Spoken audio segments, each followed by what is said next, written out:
Marami sa atin ang nag-aalala. Patuloy ang pagtaas ng presyo ng mga pangunahing bilihin at kasabay ng pagtaas ng presyo ng langis, mas matindi ang magiging hirap. Binibilang ng mga magulang ang bawat piso at marami sa atin ang nag-aalala sa susunod na mangyayari. Nais kong ipaalam sa inyo, hindi kayo nag-iisa. Tayong lahat ay dadaan sa paghihirap na ito. Mararamdaman natin lahat ang bigat ng pagtaas ng presyo, lalo na ng pagkain. Ngunit meron pa tayong magagawa bilang mamamayan at isang komunidad at lalong merong kailangang gawin ang pamahalaan. Para sa ating mga lokal na pamahalaan, marami sa mga non-essential na mga aktibidad na gumagamit ng langis ang pwedeng ipagbawal muna, tulad ng parada sa festival. Bumuo ng komite para bantayan ang presyo ng bigas, mantika, pamasahe at iba pang pangunahing bilihin na apektado ng langis at bigyan ng maagang abiso ang mga mamimili at negosyante sa pagtaas ng presyo. Magbahagi ng impormasyon sa pagbabago ng presyo at turuan ang pamilya ng praktikal na hakbang sa pagtitipid tulad ng pagbawas ng paggamit ng sasakyan at kuryente. Palakasin ang suporta sa lokal na magsasaka at maliliit na supplier upang mabawasan umasa sa imported na produkto para makapagbigay ito ng buffer sa biglaang pagtaas ng presyo.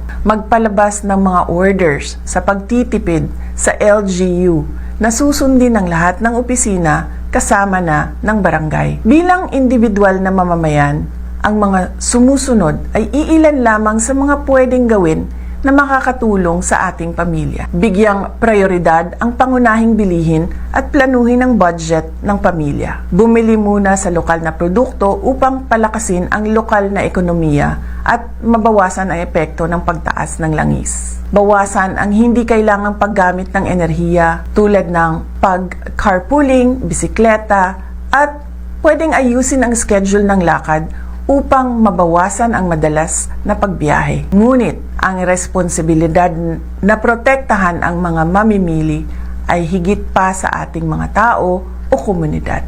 Sa mga ahensya ng gobyerno na may tungkulin dito, kumilos na kayo. Kailangan bantayan ang presyo ng langis at epekto nito sa pangunahing bilihin at transportasyon.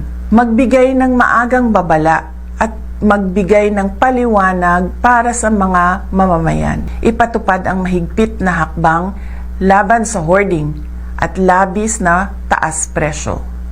Gawing regular ang inspeksyon at isarado ang mga lalabag na negosyante. Magbigay ng pansamantalang subsidiyo o price caps sa produktong pagkain at isaalang-alang ang targeted cash transfers sa low-income na pamilya. Magbigay ng advisory sa fuel-efficient na distribution ng pagkain at insentibo sa pampublikong transportasyon. Makakahanap tayo ng paraan upang mapagaan ang ating pasanin sa pamamagitan ng pagtutulungan sa komunidad, pagtangkilik sa lokal na produkto, at pagiging maingat sa ating paggastos at paggamit ng enerhiya. Kasabay nito, asahan natin ang aksyon ng gobyerno na protektahan ang bawat pamilyang Pilipino at tiyakin ang patas at matatag na pamilihan.